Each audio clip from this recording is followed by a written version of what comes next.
root 3. So when we say DNS concepts, we talked about the top level domains, the domain registrar, the domain reseller, and so on. And then overview on third party domain resellers. Okay, we just saw the GoDaddy, this reseller. Okay, overview on DNS transfer on Route 53, and overview on Route 53 routing policies, overview on CDN and CloudFront.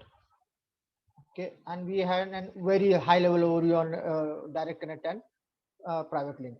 So all the links also are provided to you on the WhatsApp for your reference. And this is what the not complete hands-on you can say, but book, because everything is in practice in my book. So I showed how I referred that my book for the demo. So until now you're fine.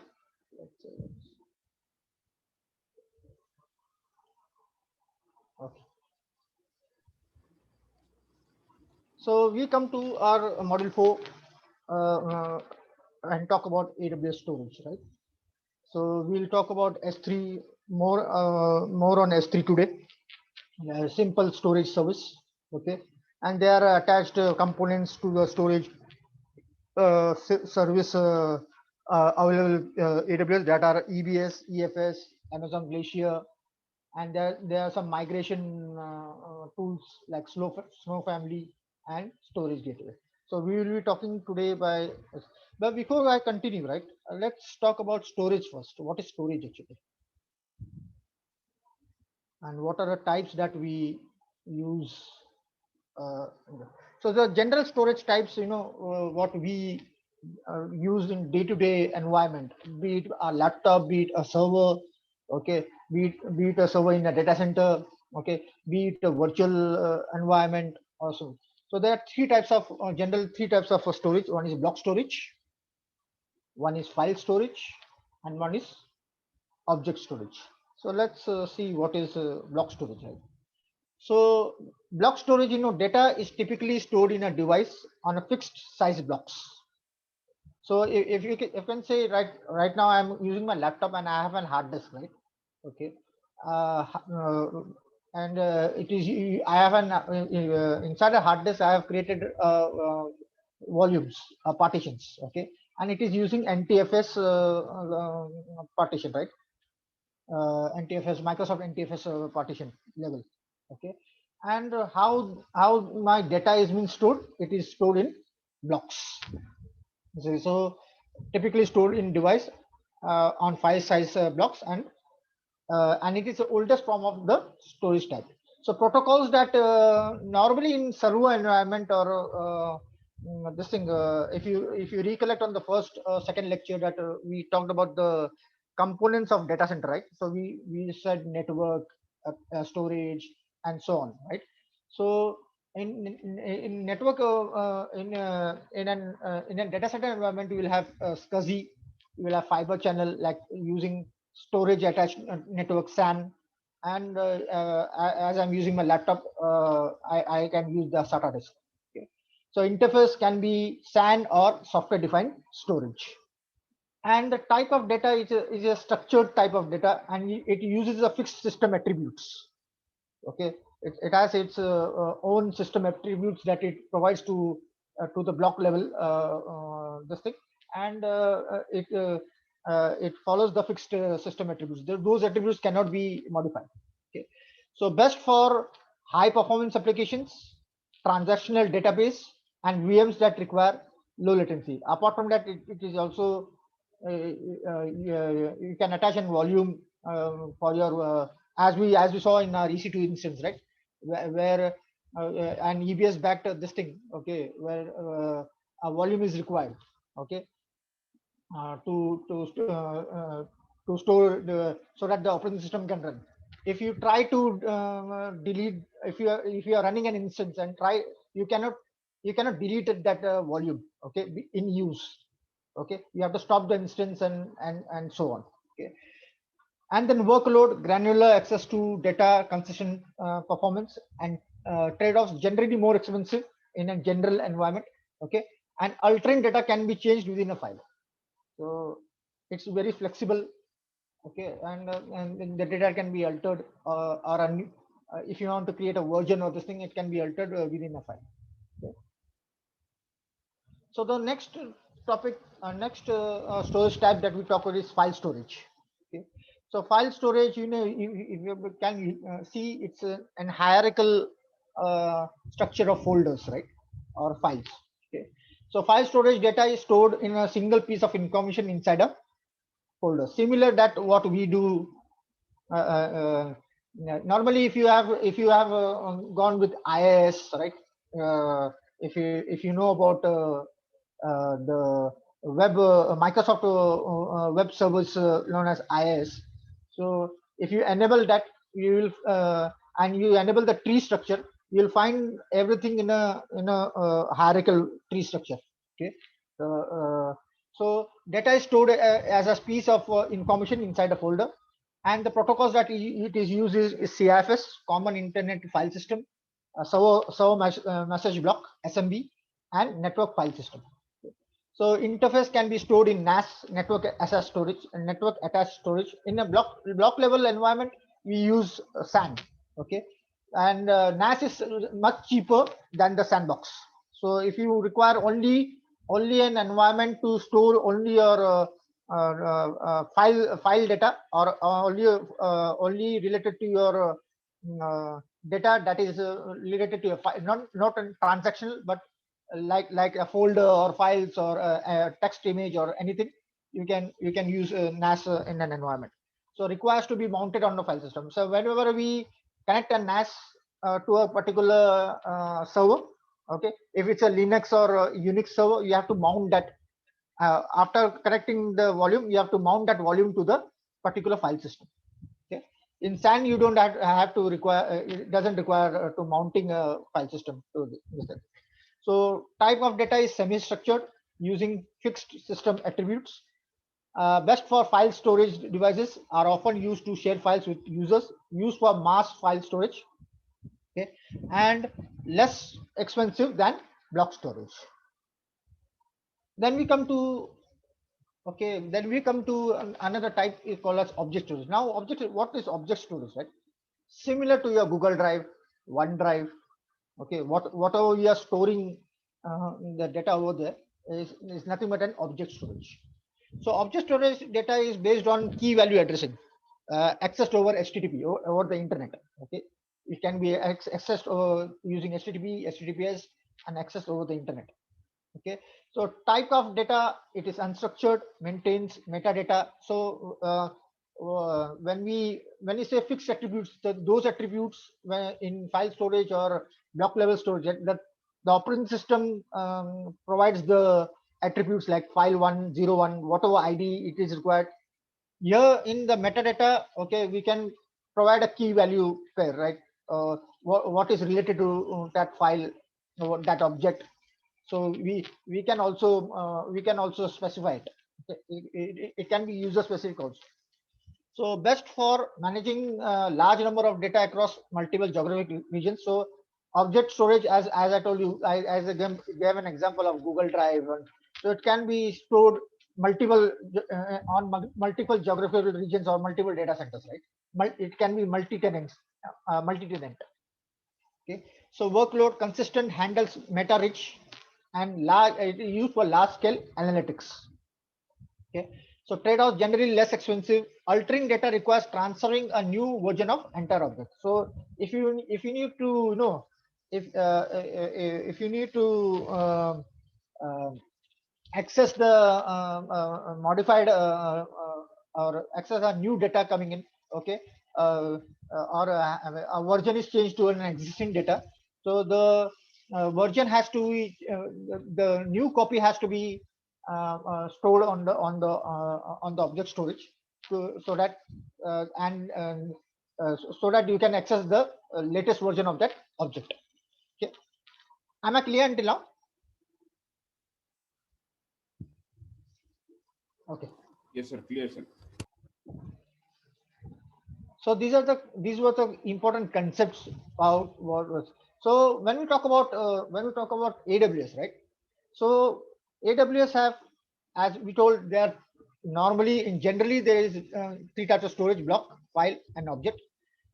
In block level storage, in AWS, we use elastic block storage that we talked about earlier, and we have Amazon EC2 Instant Store. So there are two types, okay, where in Instant Store, a template is being stored in the S3 box, and this is a volume that we checked in EC2 in a class of EC2 last week. Then we have file system. We can use Amazon EFS. We can create that. It works as a NAS system, and we can mount this file system to our Linux instances or Unix instances. Okay. You can also attach it to your Windows instance also. Then we have an object. So in object, the main term is Amazon S3. It's known as simple storage service, S3. Okay, and Amazon Glacier is a part of that S3 for large scale archival or data archival. Okay.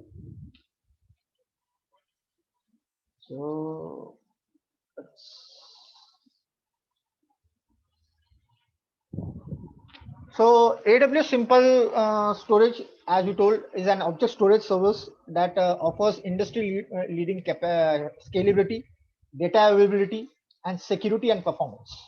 Okay, so so this is highly scalable, right? It can scale from a few kilobytes to petabytes. Okay, so this means storage customers of all sizes and industries can use it to store and protect any amount of data for a range of use cases. So Amazon S3 is a storage for the internet. Okay, it is designed to make web scale computing easier for developers. Provides a simple web service interface that you use to store and retrieve any amount of data anytime. So Amazon S3 is easily accessible. Okay, S3 is an object store and is accessible via web interface. So you can store and retrieve your data anywhere on the web from anywhere in the world. Okay. Amazon S3 is designed to be used as big data object store for things like photos, videos, and financial data. In short, you can store virtually any kind of data in any format. So it can be your financial data. You can store your images. You can store your files. You can store your videos. You can store your snapshots of your EBS volume over here for as a backup. Okay, you can store that. You can do that also. Okay. So when you say availability, so there is a term in data center term we call it as service level agreement, SLA. Okay, so what is the availability percentage that what is the percentage that I can have an outage or to a particular service that is provided. So in terms of S3, S3 designed for 99.99% of availability. So availability in S3 means that the availability of data to be continuously accessed for a desired period of time. Okay, so your objects are automatically stored across multiple devices spanning a minimum of 3 availability zones. So how availabilities is provided by S3? My data of my S3 data or my objects are stored in 3 availability zones. So if one availability zone fails, I can still access the data and the other availability zones. Okay, multiple availability zones.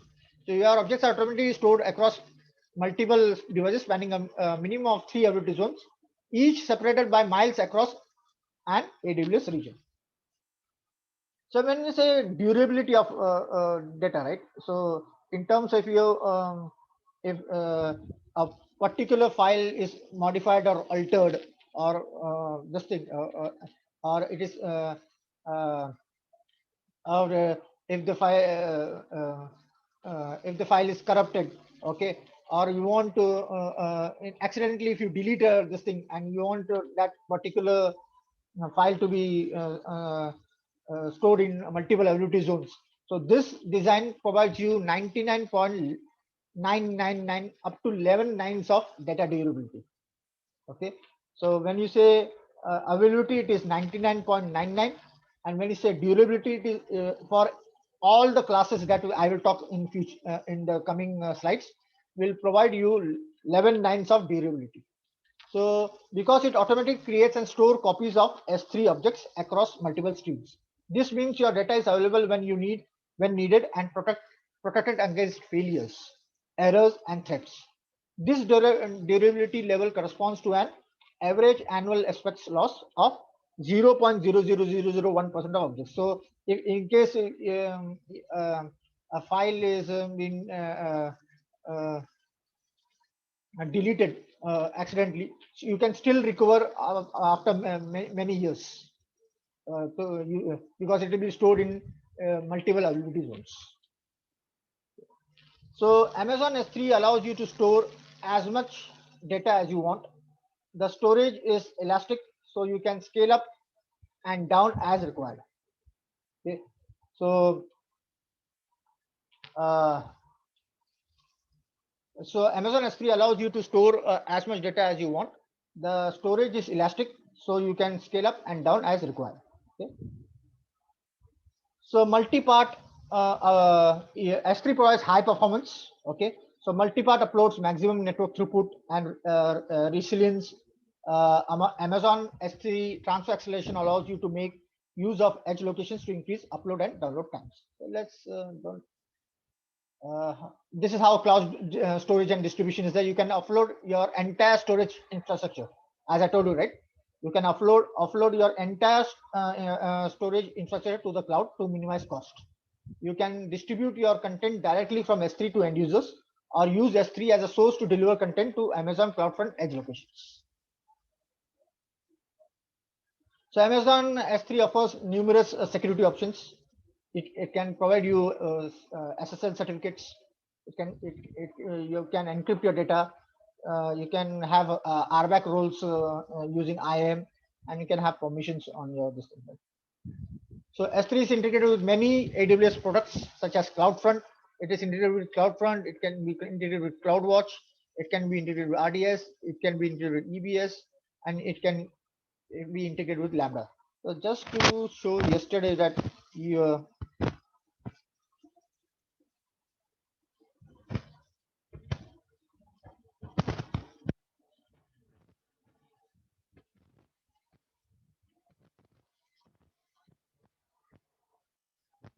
if you see this, okay, yesterday we talked about, right? So your S3 can be integrated with CloudFront. We will have that DNS this thing and example.com, and using edge locations, the data in the object data in your S3 level can be accessed. Typically, if you want to host your static website, okay, having only a static page or this thing, you can upload those into S3 and can access to, over the internet using Amazon Route 43.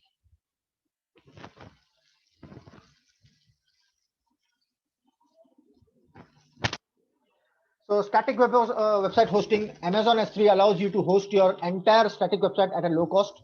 It provides you with a highly available hosting solution. So this we will see a demo for this. Okay. And then we have backup and archiving. Amazon S3 is ideal for backing up and archiving critical data. You can store unlimited amount of data if required. So, okay. So what are the basic concepts of an S3, right?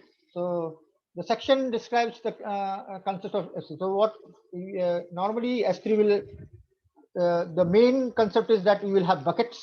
All your, you will have whatever data you need to store, you have to store in the buckets. Then related to it, whatever objects you like, files, images, videos, or any other data has to be stored on onto the specific buckets. So bucket will have its unique name. It cannot be repeated. It has to be, the names will be unique in nature. Okay. Then related to, we have keys. We'll have which region you want to store. You have to create a bucket and store the objects, and you have a S3 consistency model. So to upload your data photos to Amazon S3, you must first create an S3 bucket in one of the AWS region. You can then upload any number of objects to the bucket. So let's see what we'll do. We'll see a demo for this. So what we'll navigate, we'll go to AWS console, we'll navigate to S3, we'll create a bucket. Okay, I have some text files to be uploaded to that particular bucket. I will modify the permissions of the bucket, make the objects uploaded as a public, and access the objects over the web link. This is the task on for the actual demo one that I will show you. So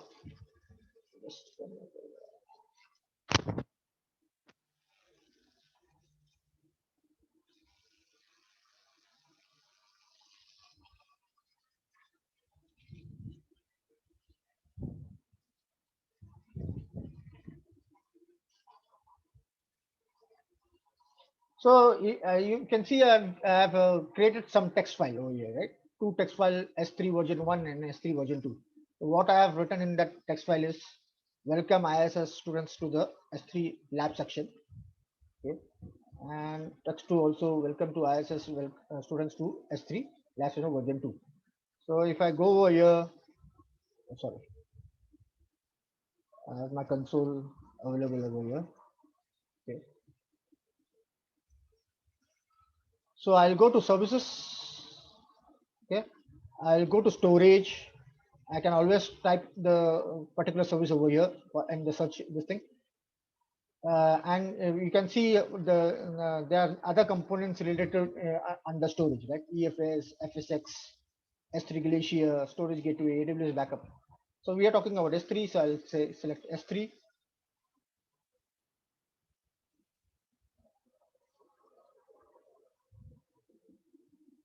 So I have already created a bucket called my SS demo bucket, and I have a bucket for my website, demo website.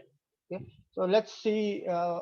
If you want to create a bucket, just say come to this page. The first point, what you will do in S3, you will create a bucket first. So you will create a bucket just for information. Okay, you give a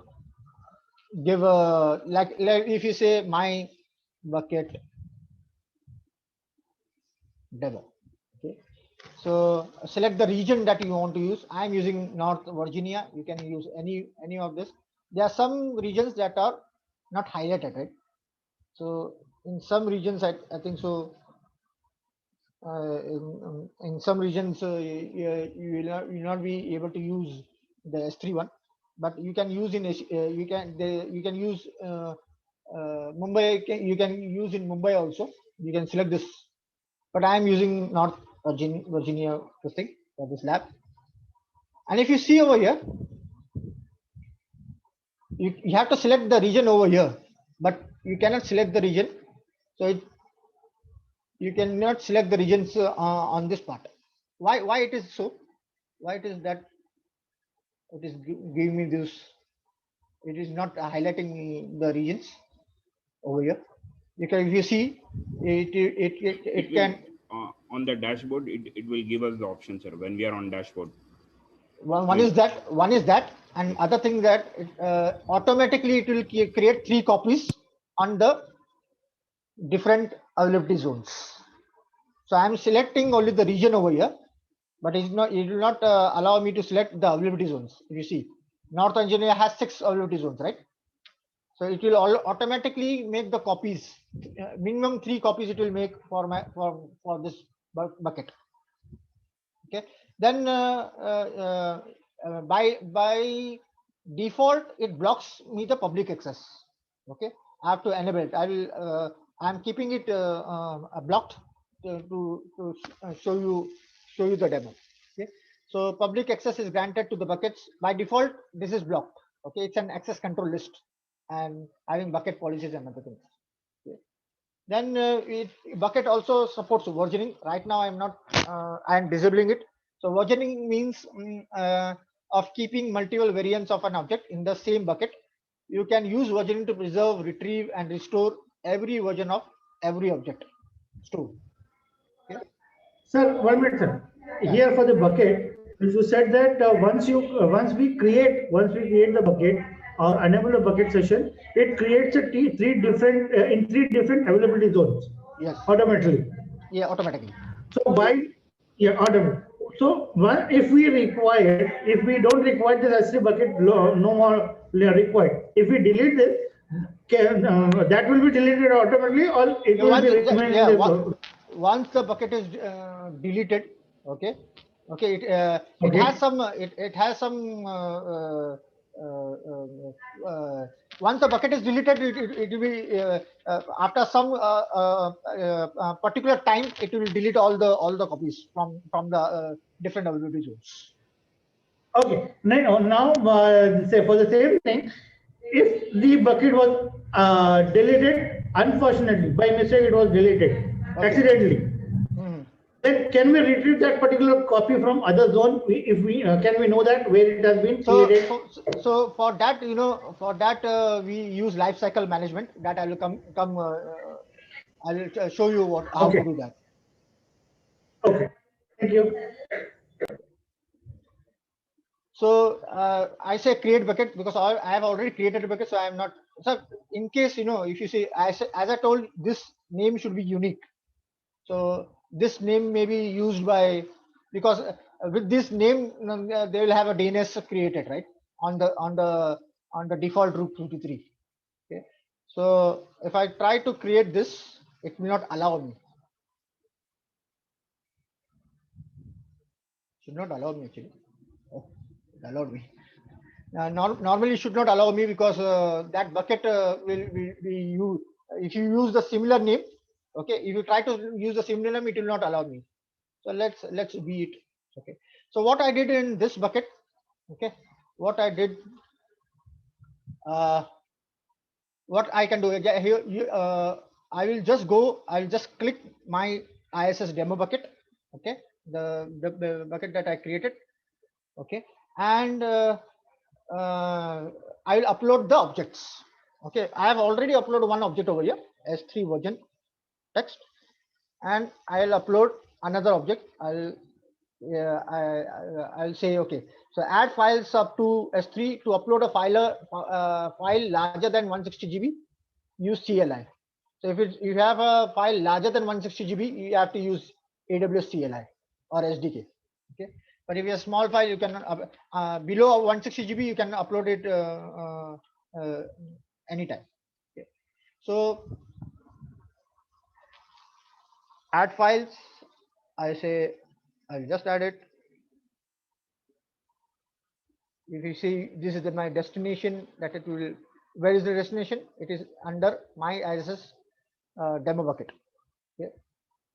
I'm not enabling the bucket, this thing, I'll just say upload. So now with the scenario that we created, right? Sir, here in S3 bucket, yeah. Sir, in S3 bucket, whatever we are working on AWS, either is our AMIs and all, can we attach to that and keep it saved for the next thing, or S3 bucket is totally different from the sequence our subject. For not for the AMI or the thing, but if I am installing an EC2 instance, okay, Yes. what I will do, I will attach a volume to it, right? I will attach a Yes. EBS volume to it. So I work on those things, right? I work on the email, work on the instance, and I store that whatever configurations I have this thing, I'll store in that volume, right? So what I can do is I can take a snapshot of that volume and keep it in S3 for future use. As a backup. What is the main function of the S3 bucket? S3 bucket is a Still I'm storage. confused about that. What is the main function? Bucket is a storage, right? Where are you storing the objects? under a under so normally where I when I create an this thing, right? Okay, for example, I am using my Windows, right? So I have what I did. I Yes. created an S3 folder. Okay, okay, and under that S3 folder, I am using these files. Similarly, I am creating a bucket, Okay. giving a bucket name to it because it will be it will have an DNS attached to the bucket name, right? How will you access it?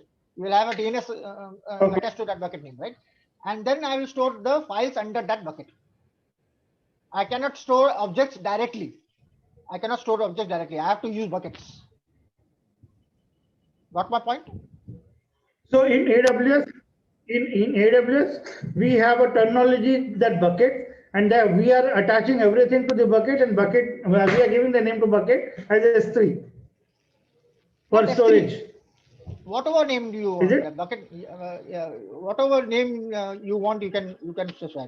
So while creating this, I said I created a bucket first, okay, and I gave a name like my ISS demo, this thing, and then I uploaded those text files, version 1 and version 2 on under that bucket.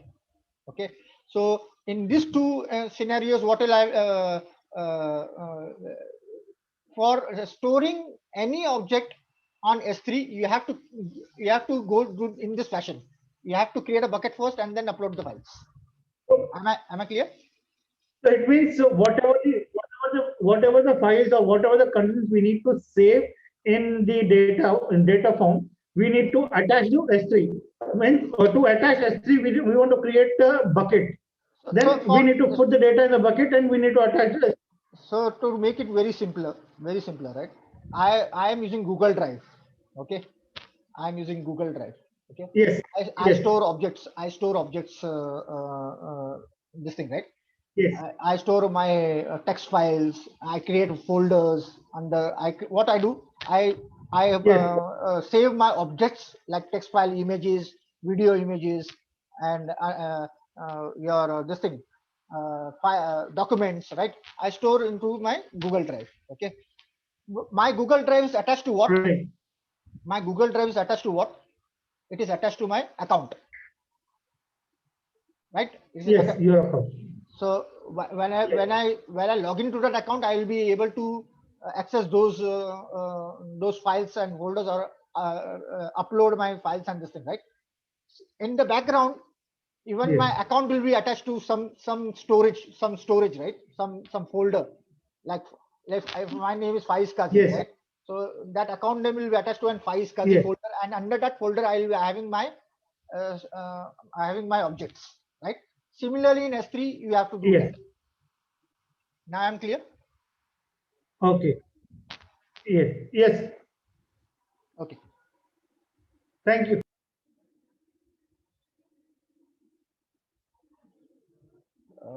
So just a second. I will just exit this. Okay. Now you see that I have two files. This thing. Now, if I want to know, if I say open this, okay, and if you see over here the S3 URL, the bucket name, how it is, how the URL will be S3 bucket name and the bucket object and the object under that bucket. So if I say copy over here and try to open on the browser.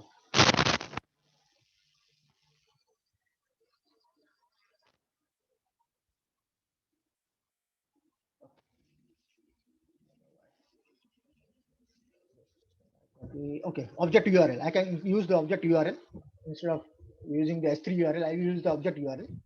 Okay, and I'll say so. It will not allow me. Why?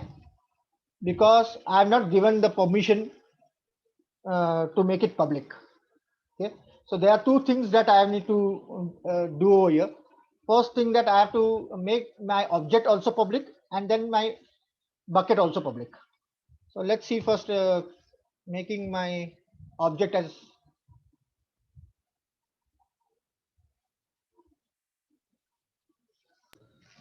okay. I'll To select create a bucket, uh, uh, to uh, create a bucket, do we? what is your name? What is your name, please? My name is Tahir. Mr. Tahir. Tahir. Tahir, let me continue this, and what I will answer to your questions at the end of the lecture. Is it okay? Okay. Okay. Okay. So I'll select this. Okay. I'll go to permissions. So no, first I'll select this and say actions. Go to actions and say make public. So I'm making my object as public. Okay, public access is blocked. So because my on the hierarchy, because how is my data stored? It is stored in a bucket, and then I can access the object. But on the bucket level itself, I have blocked the permissions. So I can make this public, okay, but I have to make my bucket also give the permission for the bucket also to make public, right? So I will say make public. It's a field for information. Why it failed? Because I didn't made my bucket public until now. Okay, I am showing you just to make you understand what are the procedure that needs to follow. So what I'll do, I'll go over here. I'll select just the bucket. I'll go to permissions. Okay, I'll come down over here, say edit, and I will deselect this thing. So you can see how what permissions you can do. You can block public access to buckets and objects granted through new access control lists. You can block public access to buckets and objects granted through any access control lists. Okay. So if you have new ACLs, you say at object ACLs, right? Then you can block public access to buckets and objects granted through new public bucket, and block public and cross account access to. So I'm just deselecting this and say save changes. Okay, it will ask me to confirm. I'll say confirm.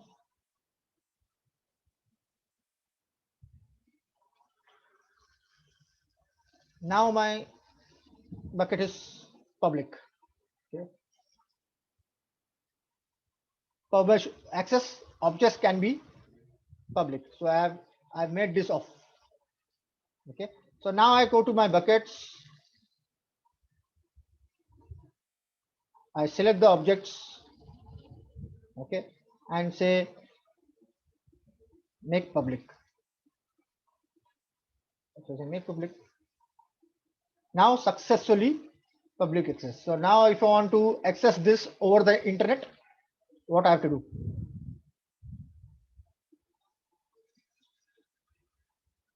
So I just selected one of those. I have to select that particular object, and you will see an object URL. So if it is under that bucket. Okay. So Tahir, you got to know this, that the object version text file is under my this thing. So and this is how what the URL looks like.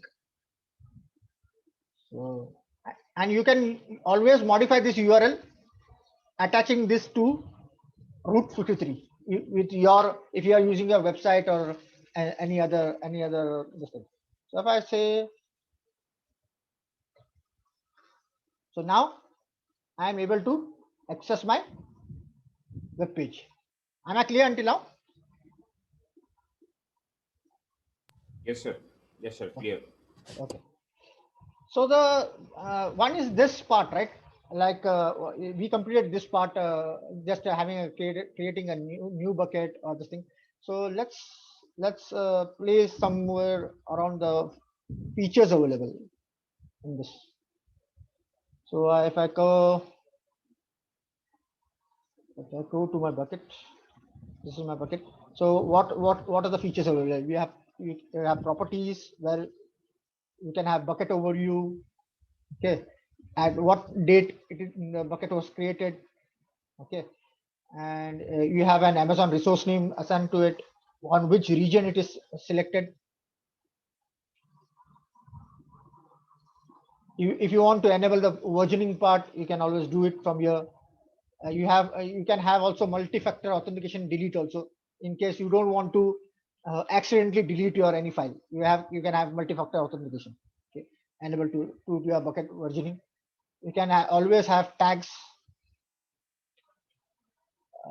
Default encryption is disabled. You can always enable the encryption. So by default encryption is disabled, but if you want, you can always because this is a data at rest, right? So you can always enable the encryption.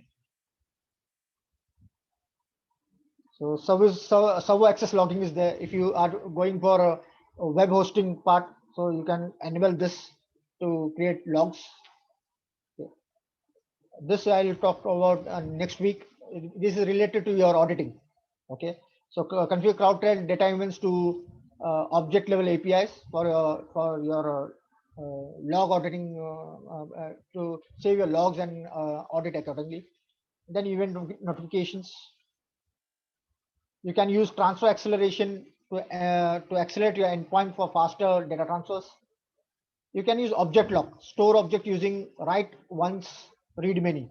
So you can write once and you can allow the object to read the object many times. Model to help you to prevent objects from being deleted or overwritten. So this also can be. So currently it is disabled, and currently S3 does not support enabling object log after a bucket has been created. To enable object log for this bucket, we are acting so while creating the bucket, we have to enable those features. And then we have static web hosting. Okay, I can create a static web hosting this thing over there. So permissions we saw. We just go through the metrics part, the cloud storage class analysis part, okay, management, lifecycle rules, okay, access points.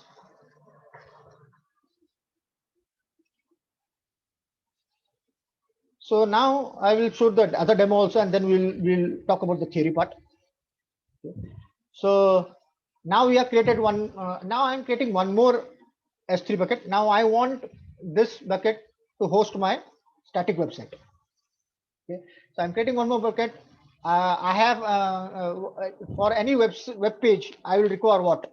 I will require two files called index.html, and in case that index.html is not available in some case, an error.html should the content of an error.html should be visible to the public users. So I'll enable the static website hosting, make the objects uploaded as public, access the website over the provided URL. So I have already done this. I'll just show it.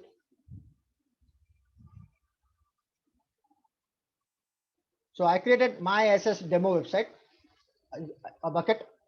I uploaded an index.html, which the contents of which it's.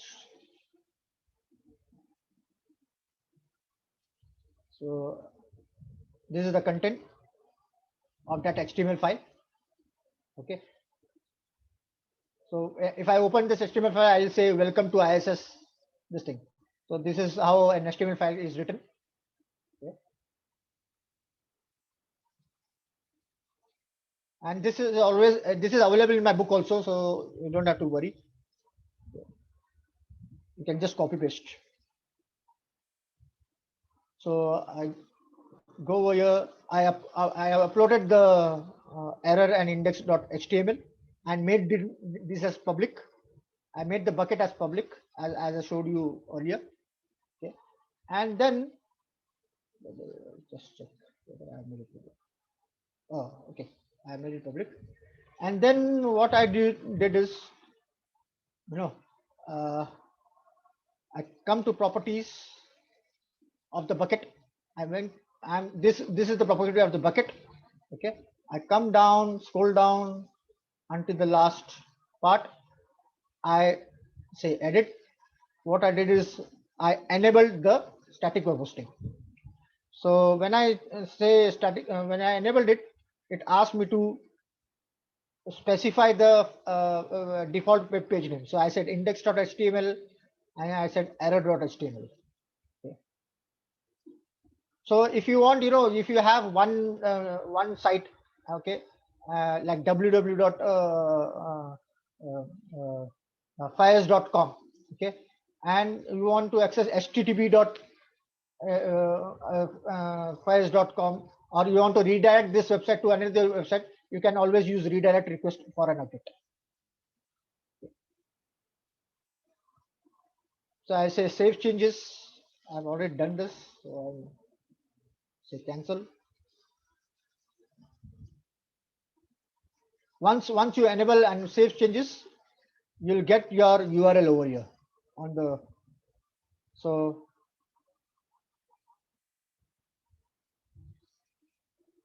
I'll copy this.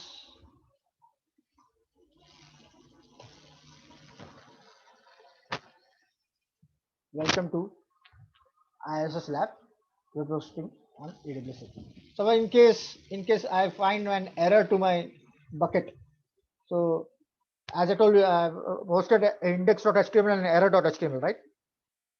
So I say come over here. I'll say index.html actions and say okay. In case I delete that file,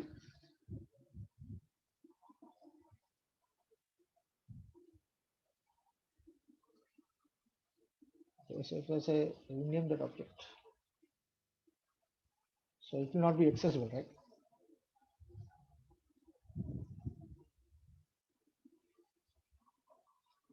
Suppose I delete this file, okay, go to action and say delete.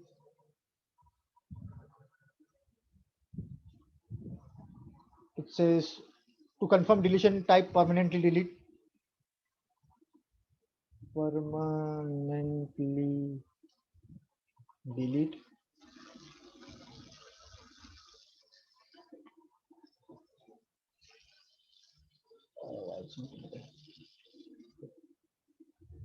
PRMANTLY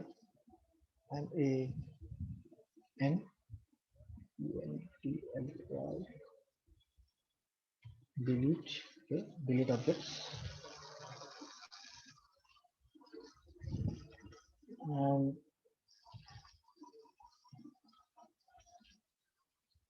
come to properties of the bucket, go down, copy this.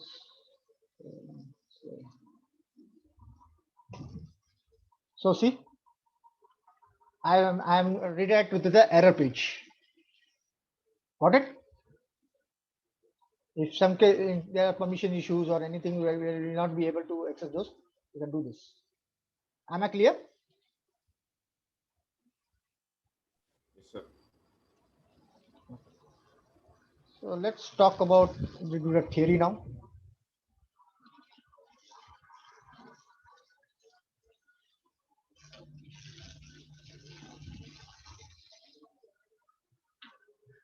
So we saw buckets, we talk about objects, okay. We can select the regions that is required. Okay. So buckets serve several purposes. They organize the Amazon S3 namespace at the highest level. Okay. They organize the Amazon S3 namespace at the highest level. They identify the account responsible for storage and data transfer charges. They play a role in access control, and they serve as the unit of aggregation for usage reporting. So this can be your answer to your question, Tahir. So an Amazon S3 name is globally unique, and the namespace is shared by all AWS accounts.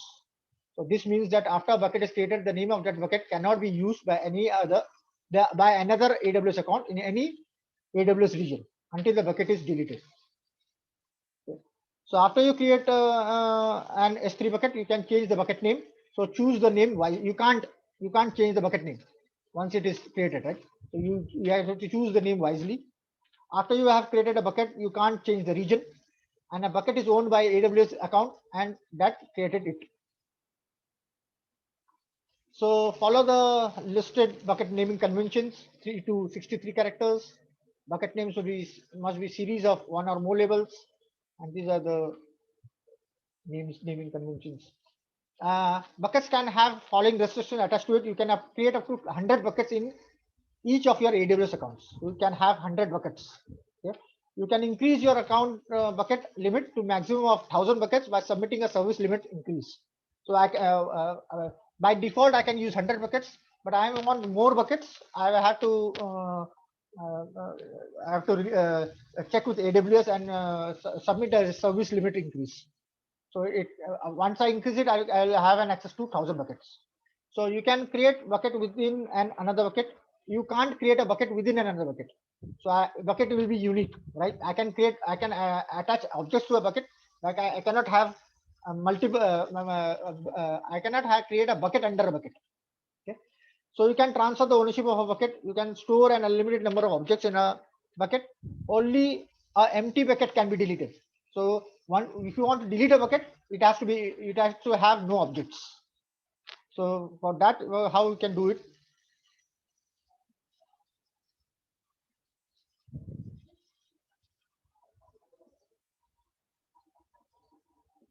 Come to the main page. And go to buckets. Okay. And if I want to delete this, I'll say empty. First, I'll say empty. So delete. It will say I have to type permanent delete. Permanently delete.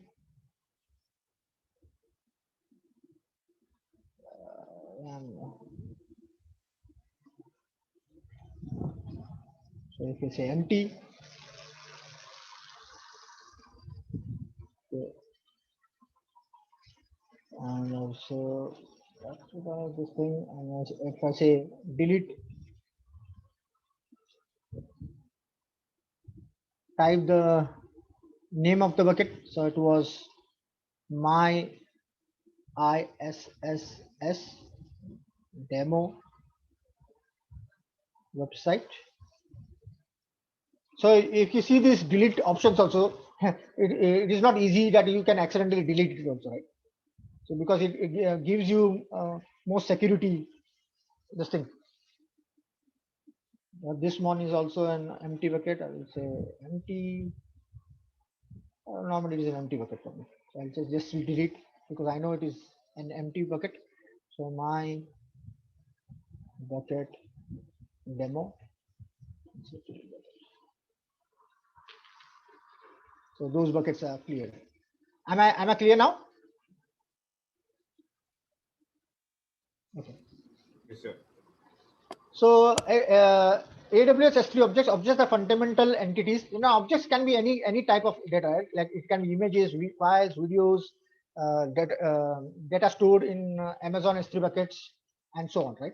An object is uniquely identified within a bucket by a key name and a version ID. So what will have, you will have a key name and a version ID of that bucket. You can read, write, and delete objects within a S3 bucket. You can store objects in one or more buckets. You can have similar objects stored in multiple buckets. Okay? Object size within the bucket can range up to 0 to 5 terabytes. Okay. So the object consists of key, the name that you assign to that object. Okay, version ID is a string of that Amazon S3 generates when you add an object to a bucket. This can be used for when you enable versioning. Okay, value, the content of your the content that you store. What is the value? You have metadata. So when we talk about objects, we always have metadata. So it's a set of name value pairs with which you can store information regarding that object. You can assign metadata referring as a user defined or a system metadata, and you have access control information. So when we say data consistency model, there are two data consistency model that S3 supports. One is read after write consistency, and one is eventual consistency. When you say read after write, as soon as you create a bucket and as soon as you post an object, it is available. Puts of a new object in your S3 in all regions, guaranteed visibility of new data to all applications. Once you give the permission as make public, it will be available to you immediately. Okay. Eventually consistency overrides, puts and deletes objects in your S3 buckets. So weak consistency to achieve high availability. Okay. So normally, if you say the strong consistency model is the read after write consistency. and this can you can use during your versioning and other parts. So updates to a single key are atomic. For example, if you put an existing key, a subsequent read might return the old data. So what are the features of S3? We will talk about storage classes. We will talk about life cycle management, versioning, and few topics over here. Okay. So now we come to storage classes. So Amazon S3 comes in the following range of storage classes, right? So I'll show you. I'll check the classes that it uses. So it has this many classes available with S3, right? One is Amazon S3 standard. One is Amazon S3 infrequent access, where you can store data that is not frequently accessed by the user. Amazon S3 intelligent tiering, Amazon S3 one zone IA, where if a particular if you want to use your storage on a particular availability zone only, or a single region, okay, with a particular availability zone only, you can use S3 one zone IA. For archival purpose, for long time storage, like from 1 year to 10 years or something like that, okay, you can use S3 Glacier. Is the cheapest option in AWS. This is the cheapest option in AWS, S3 Glacier. We have S3 Deep Archive and reduced redundancy storage. So each object in Amazon S3 has a storage class associated with it.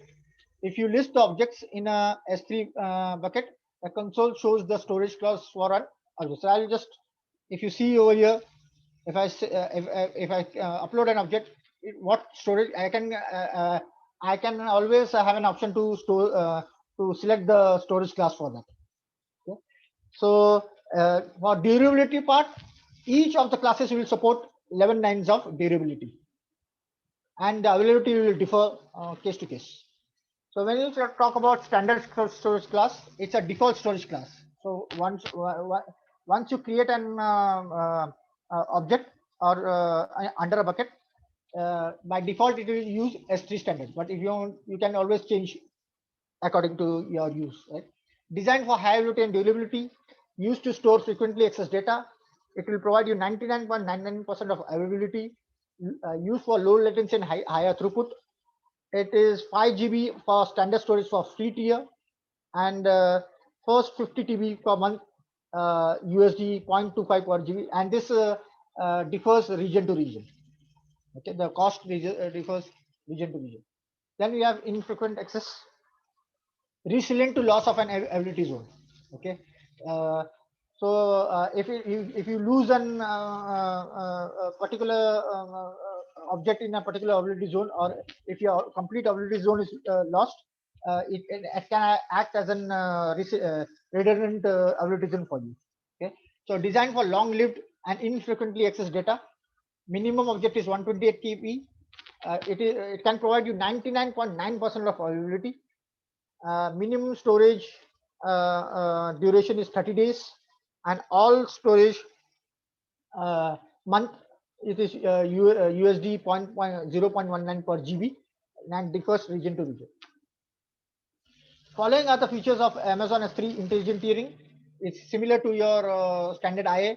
It is also resilient to, it provides resiliency to loss of an availability zone, and long lived with the changing access patterns, designed for 99% of availability, and minimum storage duration of 30 days. Okay, so in case, if I'm using standard, I'll have 3 copies of my data stored in a particular availability zone, right? But if I go on, if I change my class levels, okay, the redundancy or resiliency of this thing will be differing accordingly. Okay, so Amazon S3 one zone IA, not resilient to loss of availability zone. So it is only specific to only one availability. If I want data to a particular availability zone only, then I can use one zone IA. Designed for long-lived, infrequently accessed data and for non-critical data. Okay, applicable for only one availability zone. because it is only one application, so your availability will be reduced, right? 99.5%. Minimum storage duration is 30 days. So if you tire, you can see the minimum storage duration. Okay, the min, minimum, if it deletes also for until 30 days, it will keep my data, and after that it will permanently delete it. Okay. So designed for low cost data archiving, long term data archiving, 99. This is Glacier, and if you want your storage, in case if I am if I say, okay, I have lots of data of my user, and my company policy is that I am to retain this data for at least 7 years, be it your email data, be it any data. Okay. So what I will do, instead of using a standard, okay, I will say, okay, after for 30 days you keep it as in a standard zone. Okay. After that, move it to Glacier. Okay. So because it will save me the cost. It is only 0.005 per GB. So it's a uh, because I will not be using that archival data very frequently, right? Okay, so whenever it is required, I can just select that data and restore it onto my S3 bucket. Okay, data can be accessed to in as little to 15 minutes using expedite retrieval, 99% of availability. So deep dive, designed for low cost storage options, a deep archive. If you want, for this, it is what it is. It can have a minimum storage of 90 days. Okay, and long term data archiving and retrieval times ranging from minimum minutes to hours. So if you want to, if you are storing a data into archive, right? So it can differ from minutes to hours. Okay, but if you store your data in if you store your data in deep archive, minimum archive rarely access data with a default retrieval time of 12 hours. So you have to wait for 12 hours to retrieve the data from deep archive. Okay, and the minimum storage duration is 180 days. So if, as the storage duration increases, your cost also decreases, right? And this is not recommended, but it is known as reduced redundancy storage. Am I clear until now? So where can you use standard storage? Where can you use standard storage? You can use standard storage for dynamic websites, cloud applications, mobile applications, file storage, uploads, access real time. Okay, where can you use Glacier usage? You can use. Oh, sorry. You can use Glacier usage for database backups, compliance data, audit. You can use your log files, audit log files. You can store on Glacier storage. And when you talk about Expedite and standard this thing, we have retrieval time of 1 to 5 minutes. If you use Expedite, always have a little bit of a price difference will be there. If you use standard, it is 3 to 5 hours. If you want to have a bulk retrieval, it is 5 to 8 hours. So retrieval request charge per sub request, charges per 1,000 request, and if you use bulk, lowest charge per 1,000 request. Data retrieval charge per GB, lower charge per GB, and lowest cost per GB. So now, so how will I come to know, right, when to do we have any automated process in S3 where after 30 days of data, it is already transferring it to a lower storage class and then transferring to Glacier to save cost? So the answer is yes, through lifecycle management. Okay. So S3 allows you to define how Amazon manages the objects. Okay, so life cycle configuration, and you have transition actions related to it. Define when objects transition to another class. So after 30 days, okay, it will automatically transfer to your S3 IA storage class, and after 90 days or after 30 days, it can be transferred to Amazon S3 Glacier, and it can store. It can be. You can locate that until you require that data. So expiration actions define when objects expire, Amazon S3 deletes expired objects on your behalf. So 30 days it will be transferred to your IA, and it says 365 days, but 90 days it can be transferred. After 90 days, it can be transferred that from IA to Glacier. So you can say 30 days, and it says 365 days. You can transfer to after 30 days you can transfer it to the Glacier, and you can keep that data until for 1 year in Glacier. And if you don't require that distance, you can always delete it. This is related to object versioning. Lifecycle management rules. So rule metadata include rule data. A lifecycle conversation can have 1,000 rules per bucket. So you can have 1,000 rules. So just I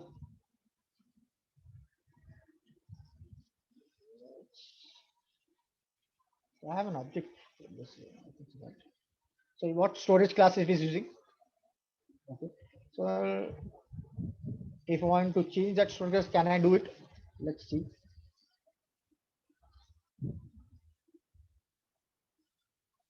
So I can say edit. Okay. I can always choose the storage class that I want. Okay. So standard frequently access. It is less. It keeps the copies to less than or equal to 3 availability zones. Standard I keep your copies for 3 availability zones. One zone only 1 availability zone. So you can see the availability zones. So most of the classes will keep the 3 copies of your data of your objects. And then minimum storage. What is the minimum object is required? Okay, per GB fees apply. Per GB fees apply. So you can see, you can always come over here, and if you want to say, I can say this thing. Yeah, I'll say save changes. Okay, so I can change my class anytime. Am I clear?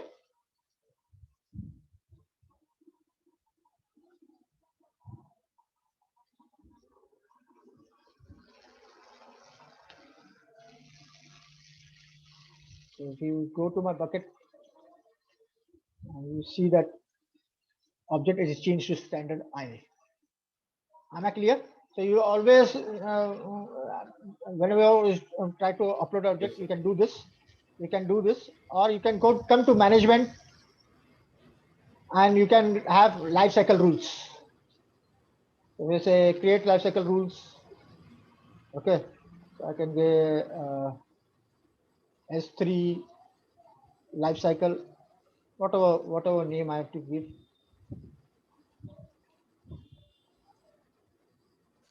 I'll not be saving this, but limit the scope of this rule. Okay, and what are the transition actions that I can? So what I have to do with we have transition current versions of objects, transition of previous versions of objects, expire current versions of objects. Okay, so if I say transit, and I say, okay, store first thing, what is the transition rule? I'll say after 10 days. Okay, add transition, move it to Glacier after 30 days. Okay, if you save, transition small Glacier archive will increase cost. Small objects to Glacier or Glacier. So before creating a lifecycle rule that transition small objects to Glacier, consider how many objects. So you have a large amount of objects, you can do that, right? And you can say yes. And if you save, it will save that rule for you. Am I clear? Now you understood what is why this is important.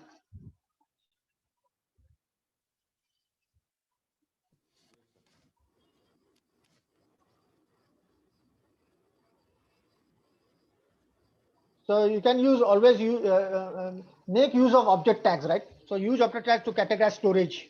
Okay. Suppose you store object files in your S3 bucket, and you add multiple tags to an object as shown in the following diagrams. Okay. So there is one more this thing, one more feature available within the bucket is known as cross origins resource sharing.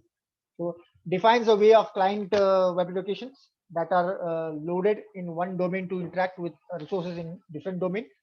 Enables one website to access the resources of another website using JavaScript. So defines a way of client web applications. Like if you see one HTML, we have one origin is there, and you can access that particular this thing can access the contents of the contents of b.com. Okay, so like a.com is there, and same web browser can same web page can it allows me to connect to my b.com contents. It defines a way for client applications that are located in one domain to interact with resources with different domains. So we can use CORS, cross origin resource sharing. With CORS support, you can build rich client side applications. So you know what, lots of applications are using this type of feature in many this thing required. So create CORS or CORS configuration. You can have an XML file to store that. Where it will be available is in your permission level. You can enable that CORS over here. You can use bucket policy is a resource based AWS identity and access management IAM policy. You add a bucket policy to bucket a grant the AWS accounts or IAM users access. So if you are using IAM, right, and you can create a policy, bucket policy to have what user needs to have the access to that bucket and which user don't require to have access to that. So how you can do that? You can use bucket policy, and it requires JSON. You have a little bit understanding of JSON for it.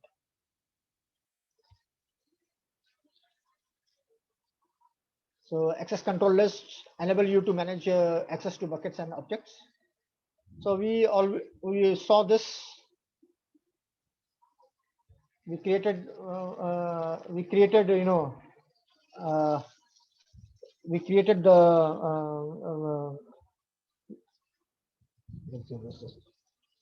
we did this as a natural. We created a bucket, uploaded a text files, modified the permissions, and we also checked the static websites. We checked how to change our storage classes to save cost. We checked how we can host a static website, and we also checked the lifecycle. We also so now it's up to you to play. Okay, so it's up to you to check all the related all the related things that are there. So if you see the book,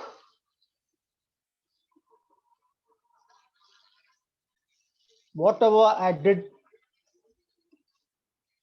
is mentioned in the book. Okay, anyways, I showed you how to do that. So until here I've shown you until page 148. But in this book, what additional I did that I was using Route 43. Okay, so so if you see, I created a bucket when I used website. This thing I was using my root domain bucket, subdomain bucket, and I gave a name as ifiinstitute.com Mumbai. Okay, index.html. Okay, I configure a root domain bucket for web hosting. So you just go through this, and you'll get over here. Once your root 53 is available, okay, I can use my custom defined DNS. Okay, for to use it. So if you want, I can use, instead of using that bucket object, I can always use www.i5.com and so I also gave an example of how to redirect access. Okay, if I am using a protocol HTTP, I am only giving i5institute.com. My page should be visible to me. How can I configure web traffic logging if I know track my logs for my coming to my this thing? I enabled server logging. enable server login. So most of the things I've already covered on this section. So it will be a part of your assignment. I'll be posting what needs to be done. Similar things you have to do, not major. So because you can follow those things. How to create an HTML page is already mentioned over here. I don't think you can copy paste it, but you can always, if you can copy paste it, you can do that.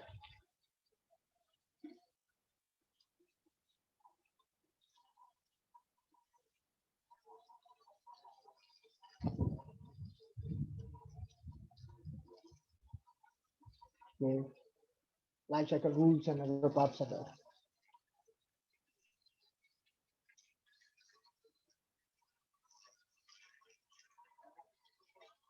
So all the screenshots are available to you for your practice. And it is page 138. I think so the section is section 6. You can go and explore the part. Let me check any particular.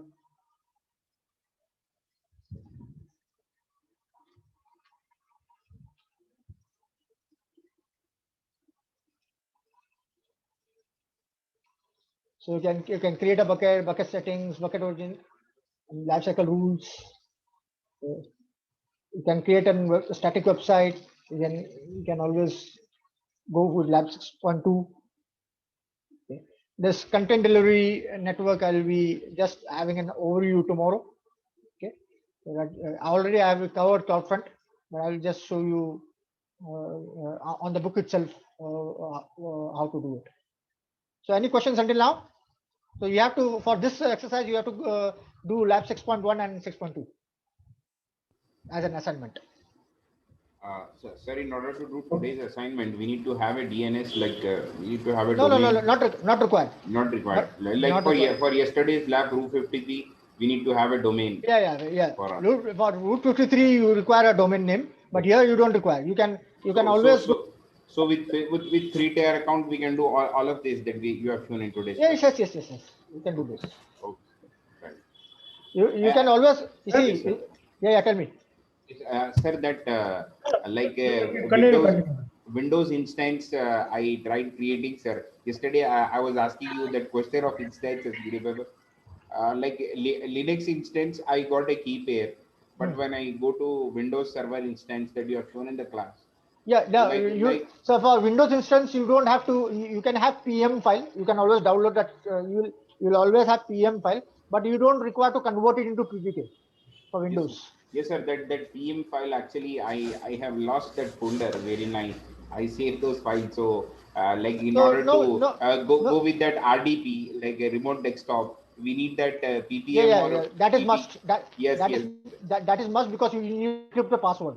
Yes, sir. So you can refer my second or third lecture where I have shown it in the demo. Okay. If we lose the key, how to retrieve it? It's there in that, sir. No. It's better to create one more key pair. Yes, sir. One more key pair. I tried creating, sir, but like it's showing that you have already created. So you always have an habit to save the PM files. Sir. Okay, like I do it. Yes, sir. How I do it. Like once that problem I encountered, I've been doing, sir. I always have my root keys and keys. What I do. Yes, sir. All demo HOL, all we have. Yes, sir. Yeah. So if you can see, I always save my key pairs. Once you delete it and you don't want it, you can delete it. But you always have an habit to do that. Save your key pairs. Yes, sir. If you lose it, I think so. You can create one more instance using new key pair.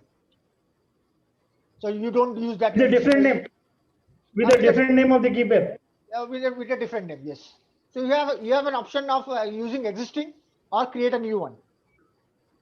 So create a new one with a different name. You can get a key. So normally you want to do in all my labs. You know what I If I am using a public, I give a Linux public KPPM.